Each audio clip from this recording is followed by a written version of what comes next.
melodies, swirling colors, bird-like effects, and the spray of fountains. These are some of the sounds of Respighi's Fountains of Rome.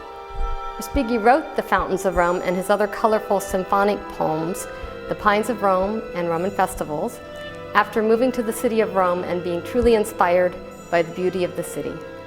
He composed the 4 movements of the piece to represent a different fountain, each at a different time of the day. The first movement represents the fountain Valle Giulia at dawn.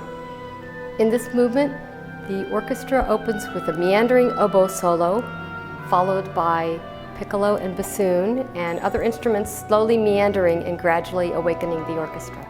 The second movement represents the Triton fountain in the morning light. Triton, the sea god, is shown holding a giant conch shell up to his lips.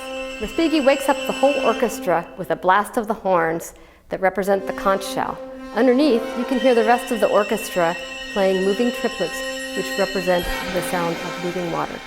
The third movement represents midday at the Trevi Fountain, perhaps the most famous fountain in Rome. On this fountain, the god Neptune is on his chariot drawn by seahorses. The winds and the strings start simply and then burst forth with faster and faster notes and faster moving water sounds. The brass and the percussion come in with a truly majestic sound. The final movement is about sunset at the Villa Medici fountain and is perhaps my favorite because it evokes the peacefulness of the end of the day. Respighi uses all the voices of the orchestra that he can to create the sounds of the night.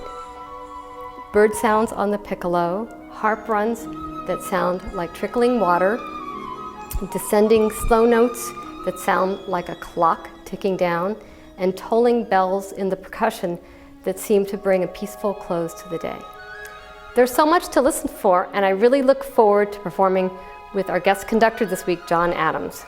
I think of him as an expressive, creative composer, but when he's at the podium, he seems to find true joy at listening to the music that he's conducting.